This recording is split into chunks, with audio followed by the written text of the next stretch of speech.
Hello, fellow WR227 students. This is Larry Brandt, and I'm going to cover the PowerPoint that I created regarding the final report that we have due coming up in a few days. My subject is plastic pollution in the ocean, in the rivers and ocean, and particularly as those plastics disintegrate down to ever smaller sizes, they become microscopic plastics, or what is termed microplastics. Microplastics is a term intended to apply to pieces of plastic that are smaller than 5 millimeters. So how did I get involved in this subject? And the answer really is that I've seen the problem up close and personal. I've seen it all over the world in my travels. I've seen plastics in the oceans in Asia, in South America, but in my recent, that is the last 20 years of boating in the Pacific Northwest and sometimes in the Caribbean, I've seen a serious plastic pollution problems in our local waters and all the way up to Alaska. It's important to me. I've seen the problem up close. This photograph I took a few years back of a trip that I did in this little inflatable dinghy with an outboard motor on it. I splashed it in West Lynn and took it out near Portland Airport on the Columbia River. And this is the debris that I picked up that was floating in the water of the Willamette River in 22 miles between West Lynn and the Columbia River. Once I turned into the Columbia to go up to Columbia, there was no further plastic that I could see, but it looks like I had a full load anyway. Along the way, I actually retrieved 3 separate tires. I retrieved a great big piece of styrofoam that you see in here, wood with nails in it and plastic bottles and stuff like that. That I got all out of the Willamette River. So it's important to me from a personal standpoint. I've seen the problem, and it's just a disgusting thing as you go around the world. But the problem goes deeper than what you can see. For example, this particular problem of mylar balloons is one of my absolute all-time worst. It's on my hit list. I believe there ought to be a law preventing sale of helium-filled mylar balloons. If there's no helium in it, I don't see near the problem. But the difficulty with helium-filled balloons is they're either released intentionally or they're escapees. Parents get them for their kids. The kids accidentally let go of them. And of course, what goes up eventually comes back down, even helium-filled balloons. What makes these the most egregious example of plastic pollution is that once they're in the water, they deflate, and as they collapse, they're very metallic looking, and when they deflate, they mimic the prey of ocean fish and mammals. It looks to them like a silvery fish, and so they will ingest it, and seabirds will pick it out of the water and eat it. The cormorants, the gulls, and so on will retrieve it from the water and digest it. And of course, once it gets into their digestive system, it starves the birds and animals, starves them to death. So this is a particular problem. What we do, this photo I took of my buddy on a delivery of a 40-some foot sailboat from Seattle down to Portland, and we saw this in the water.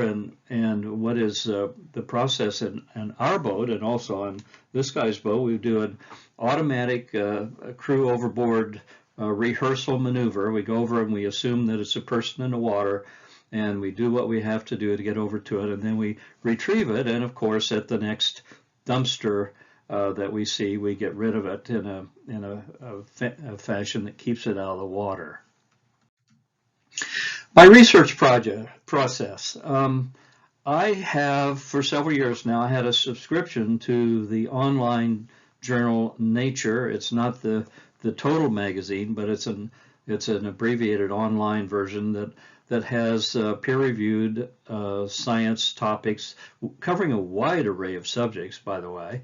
And it's always very interesting. Not that I understand what these folks are saying all the time, but I do find a lot of it interesting, even just reading the abstracts of some of these papers. I search for ocean microplastics on Google, and then I search the scientific websites of Oregon State University and University of British Columbia, those two primarily. They both have marine biology programs, and both of them have programs specifically involving plastics and microplastics in the ocean. And then there's a non-governmental organization called 5 Gyres. They have a Facebook page, but they're a charity, a 501c3 charity who lobbies on behalf of getting plastics out of the environment and particularly out of the ocean. So those are the main sources that I went to. My prospective audience may change between now and when the report finally gets written, but for this purposes of the PowerPoint, I'm planning an informative presentation with the report as a handout, presentation to a group of boaters to discuss the extent of the plastic pollution problem in the oceans and rivers, and particularly the emerging issue. The more focus is being applied to the emerging issue of microplastics, and to give recommendations on how we can all help mitigate the problem. So some of my sources are on the GPGP, the Great Pacific Garbage Patch. We've all heard that there's a big garbage patch out in the ocean. Indeed, there is, and it's the Great Pacific Garbage Patch is one of a number of them around the world and the world's oceans, caused by the winds, the circulatory nature of the winds and the currents, the sea currents. It tends to round up these plastics into a big patch. And the Great Pacific Garbage Patch is so frequently referred to that the scientists are calling it the GPGP. So whenever the problem has reverted to an acronym, you know that it's a pretty serious problem. If you have a look at this to scale, this is the map of the GPGP located here. It's located halfway between Hawaii and California, here covering over virtually over half of the distance between Hawaii and California, with very heavy concentrations of plastics in the Great Pacific Garbage Patch. Interesting thing, the GPGP is, if you overlay this on the west coast of the United States, it would probably cover Washington, Idaho, part of Montana, Oregon, California, Arizona, Nevada. Probably all of those states would be covered by the actual size of the Great Pacific Garbage Patch. So what are microplastics? Well, this study that I went to defines it very well. In fact, they categorize microplastics into 6 categories. The basic definition is it's pieces of plastic out in the ocean that are less than 5 millimeters in size. So the first category they have are fragments. The fragments are plastics that used to be part of a much bigger piece of plastic. Let's say there's a plastic lawn chair that somehow wound up in the ocean. Well, that represents quite a bit of plastic, but eventually through erosion, through the action of UV radiation from the sun, bumping up and braiding with other things in the ocean, perhaps bigger pieces become smaller pieces, until now this category of microplastics is called fragments. Films, these are plastic bags. They started out life as grocery bags, supermarket bags, as maybe Ziploc bags, maybe your latest television set that you bought or a computer you bought came in a plastic bag inside of some styrofoam packaging. Well, the films eventually break down in size and become they fit into this category of microplastic films. Pellets are small round objects formed, who knows, some of them are, I believe these are actually the raw material from which any plastic object is made. The people who make plastic objects buy plastic pellets as raw material.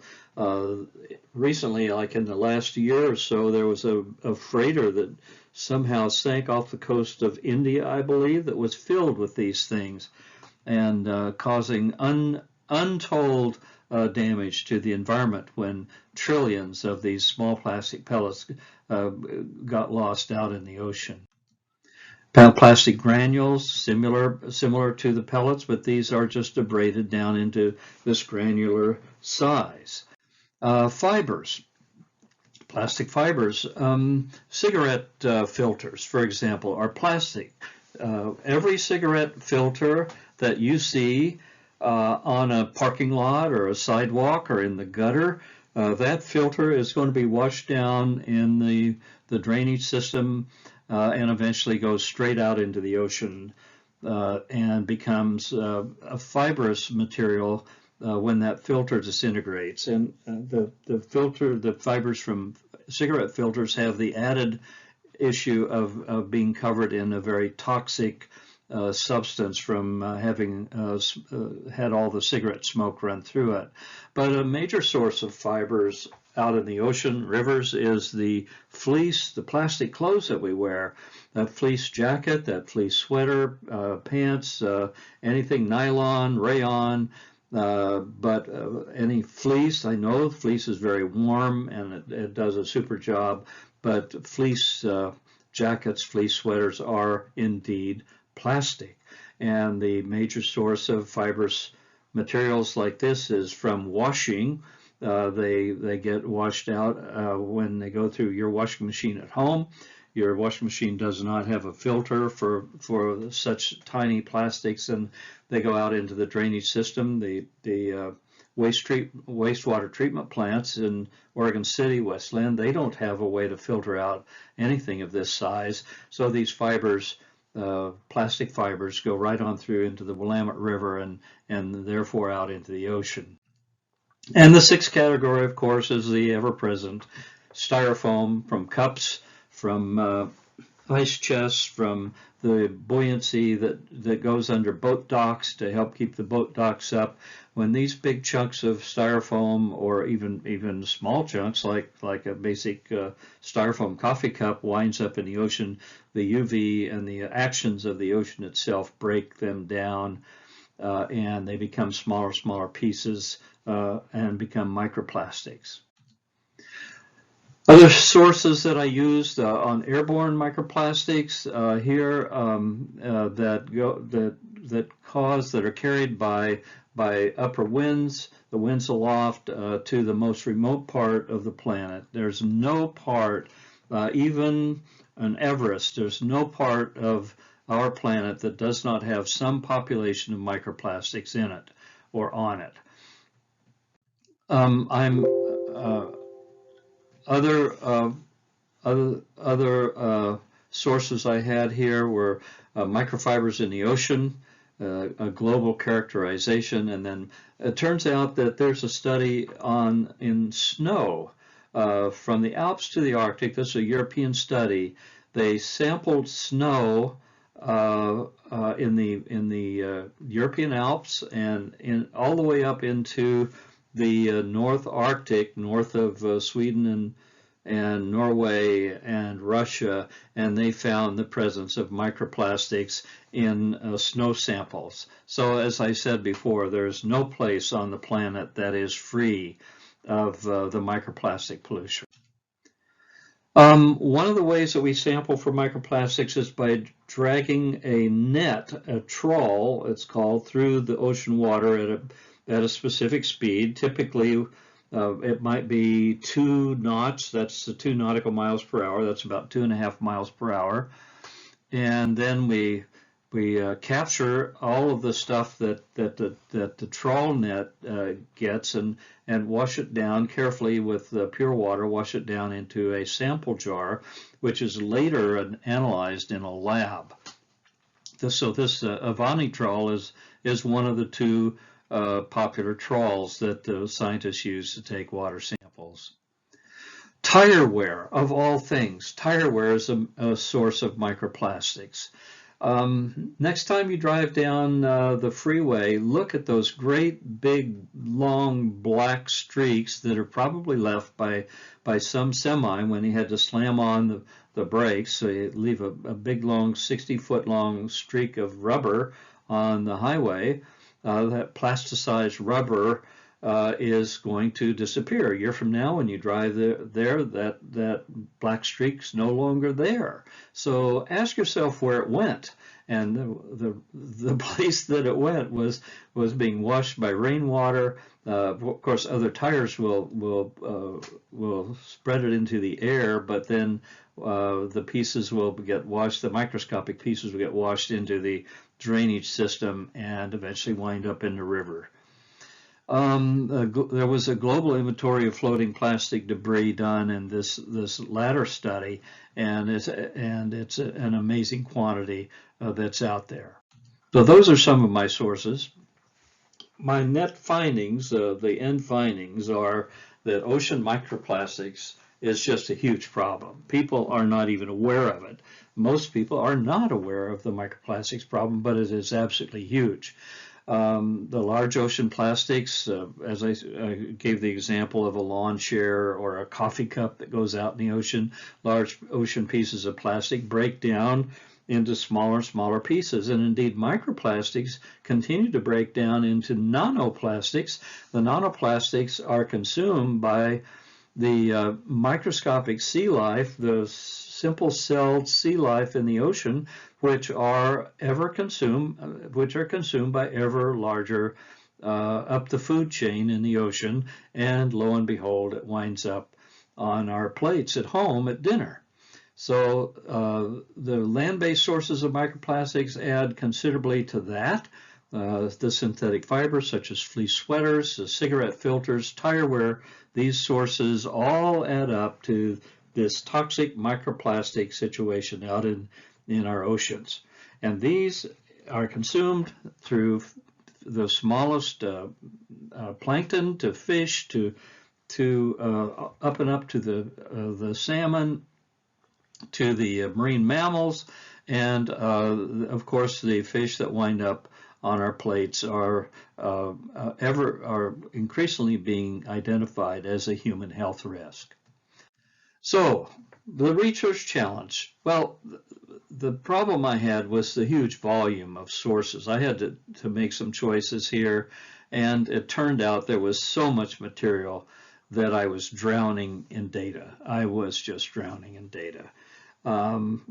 I had so much material that the report could have gone several different ways, and I'm not sure yet as I write this what the final report will actually do. I'm just in the process of writing it, but it's a huge amount of data out there.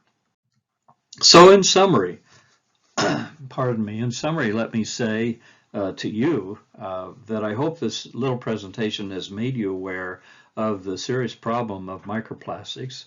I think most people know about the problem of plastics in the ocean, but they don't know about the problem, what happens when these big pieces of plastic break down, and the land sources all add to a microplastics pollution problem. And the microplastics do serious damage all the way up the ocean food chain to ocean species, and of course in those fish and other seafoods that are harvested in the ocean and which we buy in the supermarket. They present a health risk, not just for the presence of plastics, but for the presence of toxics that are within the plastics. So a lot of these health risks are still unknown. They're still studying it, but the general consensus is that there are significant health risks to the humans from the presence of plastics that are within the food that we eat. So I ask you to help keep plastics out of our rivers and streams. Don't throw that cup away. If you smoke, don't throw the cigarette out. Dispose of it properly, not because of the organic cigarette, but because of the plastic filter. The cigarette filters are the single greatest plastic pollution that's in our environment, and let's keep those cigarette filters out of our rivers and streams, and all plastics out of our rivers and streams. And then I have one more serious request of you, and my request is that you do not ever buy helium-filled balloons, and especially those mylar balloons that are perceived by seabirds and by fish and marine mammals.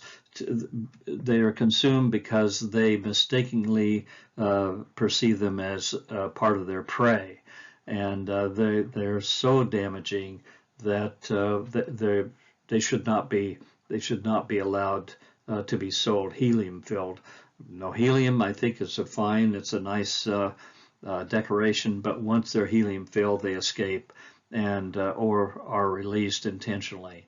So that's my presentation, and I ask you to consider the damage done by plastics in the ocean and what you can do to help contribute to a solution. Thank you very much. Good luck to you all.